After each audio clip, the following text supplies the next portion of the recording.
Hello and welcome to First Lady with Meghna Pant, an exclusive show on First Post where we bring you India's foremost leaders, thinkers and activists. At the age of 29, a tumor left her paralyzed. At the age of 36, a doctor told her that she could not even walk. So she decided to become an athlete.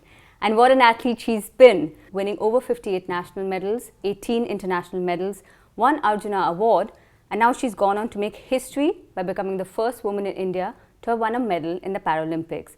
Deepa Malik, thank you so much for joining us. Thank you for having me on the show. Of course. It's an honor. You know, you've taken disability and given it ability and so much more than what even, a lot of other people have done. I'm happy you're saying that, because that is exactly what I set out to do when I started this journey of mine, a very individual journey, which I just coined and named as Ability Beyond Disability. And it is more so influenced because we are not very accepting of disability as a society, or the infrastructure generally doesn't create an environment of inclusivity or accessibility. So you can't really blame one part of it. So I think since I had seen life walking, Yeah. and very outdoor person that I was, and suddenly I was restricted to a bed and told that I'm going to be wheelchair bound and I'm going to die in a room, and how will I ever move out, how am I going to bring up my children, Yeah. and even if I was doing physiotherapy, Yeah. they were doubting my existence. Oh my God. So I think But it you- just It amazes me that you have such a cheerful demeanor. You know, you're always, every time I've seen you, you're speaking before this, you seem very happy, and I think a lot of people will not realize that what your day-to-day routine is so difficult. You've undergone 3 spinal surgeries. Yeah. You don't have a stomach. You don't have stomach muscles. It must be extremely tough on a day-to-day basis. Yeah, but I think I just have fun, because the fact is that my disability requires a lot of help. Yeah. And a lot of help means a lot of people around me all the time. And the only mantra is I'm not shy of asking for help. That's great. And because I need help. And I have an amazing, fun-loving infrastructure of friends around me. But what's your day-to-day routine like then? I had to really withdraw myself from a lot of things. Yeah. For example, I had to cut my nails and not have nail art. I had to cut off the sweets. I had to improve my diet and be under a very strict diet as per the nutritionist. Yeah. I had to have a very, very strict daily training regime, which included a lot of exercises, so much so that my one weight training session would go to 8,000 to 10,000 kg of weights. Another bit of sacrifice, which was that there were no holidays, there were no breaks. For how many years? Almost for 2 years. Last 2 years it took me to really prepare for the medal. A crazy part was that I was focusing on javelin as my main event. Yeah. And in 2014, I picked up my medal and my record for javelin. Yeah. And just when the list came out for Rio Olympics, after that, shot put was my major event. So I had to Sort of retrain almost. I had to retrain. Wow. And from a 600 gram equipment, Yeah. it changed to 3 kgs of equipment. And I was lagging behind. At least in javelin, I was in top 3-4 rankings. Yeah. Always, so much so that I think currently I'm number 2 now in both. But when it came to shot put, when I began training, I was 7th in the world. That's impressive. And even the day I went into the competition at Rio Paralympics, Yeah. nobody was counting me because I was 7th, which was the last. Yeah. Absolutely. So I came as a total surprise package for everyone. some surprises are always Yes. good. But tell me, Deepa, what's your happiness? You know, you mentioned the mantra, because I read that in 1999 when you were undergoing your Yes. surgery, your husband was in the Kargil war, your elder daughter had just been in an accident. Yes, You had a she was younger daughter who was recovering. 3 years old. Yep. And I can't imagine what you went through at that time, but you've crawled out of all this negativity and look what you've turned it into. What is your secret to your happiness? I think and I do positivity? feel low. It's not that I'm superhuman or I'm not hyper at times.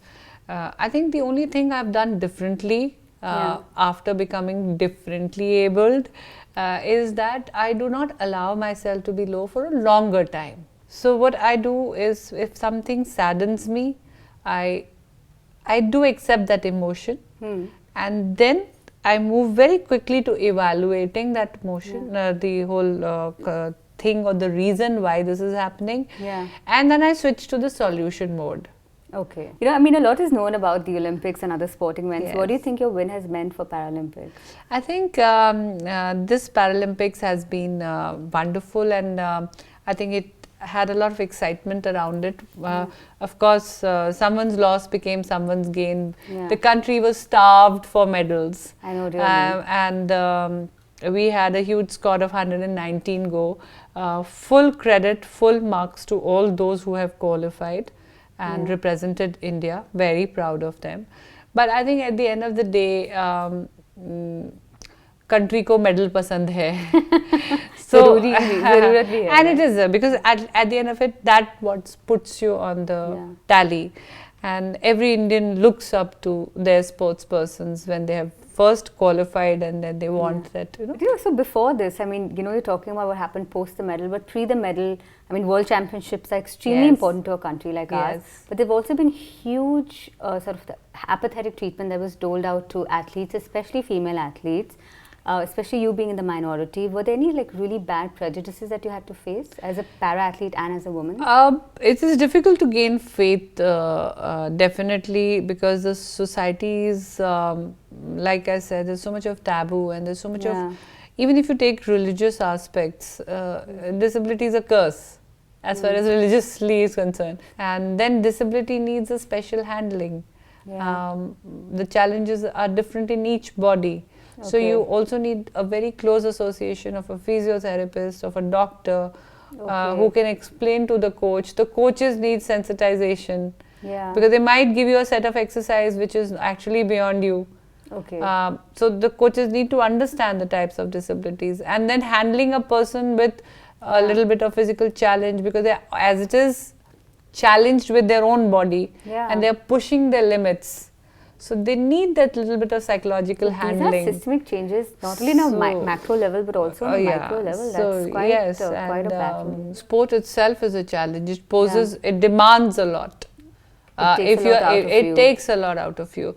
You have to discipline yourself. So let's see, even if it's not, if someone has got infrastructure, that person probably has to, you know, like for example, if I got the Target Olympic Podium scheme and I got the customized training, but then I had challenges like self-control, I had to change my diet, I had to, you know, so there is no medal or no sports person without any sacrifices.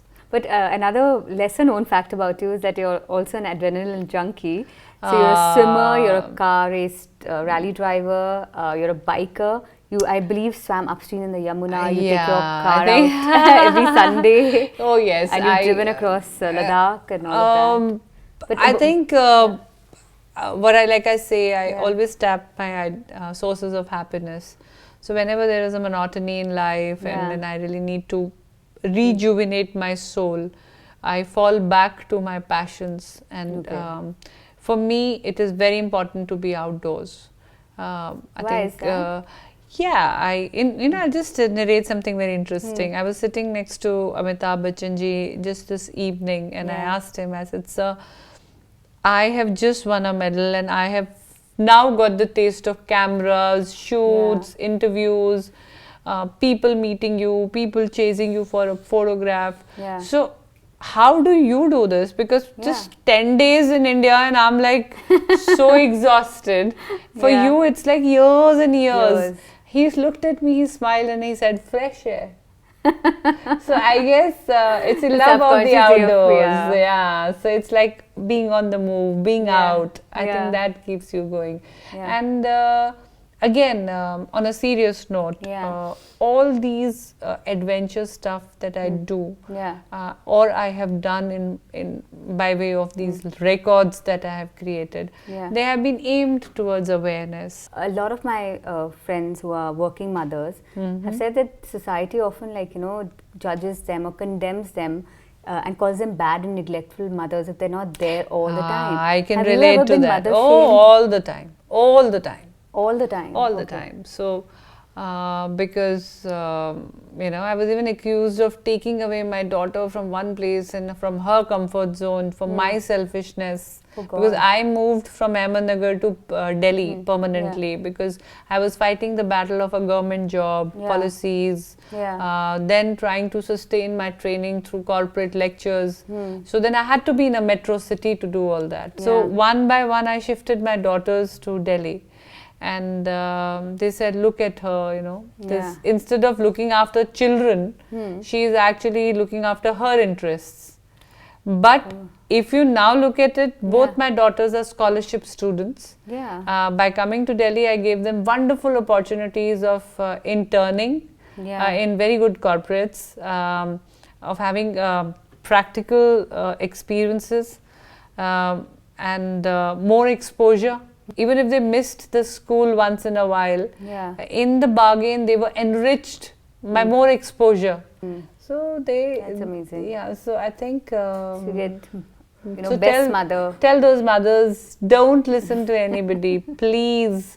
The only thing which will stop you is you, and when you allow others to affect you. Absolutely. That's really good advice. Yeah. So it's time for my pop quiz now, which is a very quick round. Okay. So you have to give me either one-word answers or one-sentence answers. Okay. And it's great fun. So now you're taking me to a corner. Oh no, this is the best part. This is the most fun. All right. All right. Deepa, what is the one advice that you've received which still spurs you on?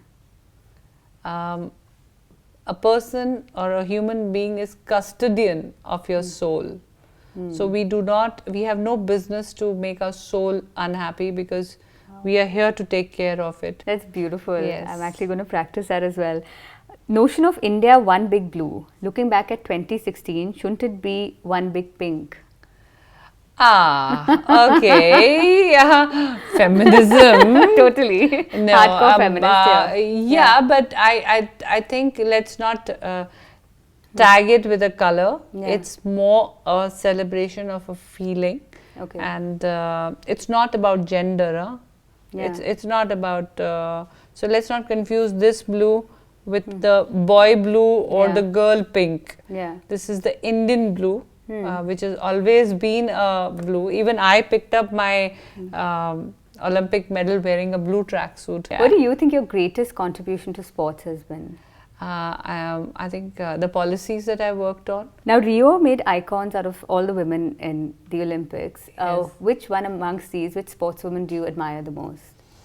I think it'll be unfair to say pick one because each has shown amazing amount of grit. But what is the one thing that you think sportswomen deserve in India?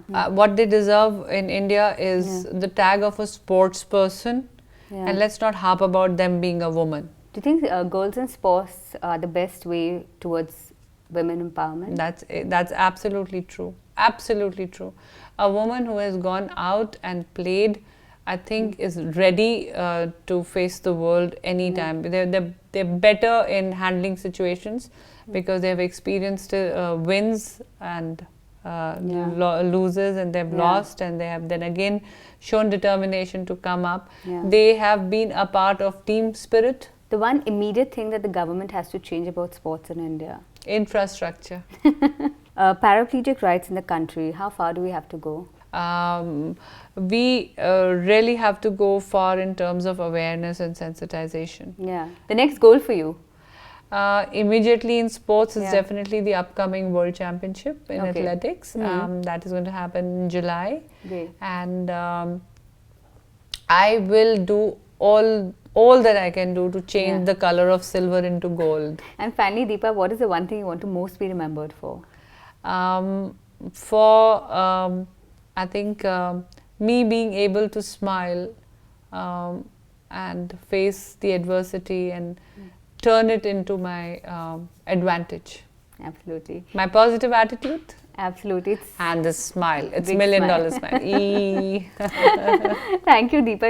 You've really defeated disability with so much physical strength and also immense amount of mental strength. And you're a true hero, honestly. I think on a parting note, which I always say, life is the only festival that you can celebrate every day. Excellent. Words to live by. You're so Yeah. deeply inspiring. It's such an honor to be able to interview Thank you. you so much. Thank you so much for taking out the Thanks a time. lot. And keep shining. And, thank you. Hi, I'm Nimrit Kaur. I feel comfortable being an actor is because I'm always shifting identities. A well-balanced life is to have a sense of self-worth. Catch me on First Lady with Meghna Pant.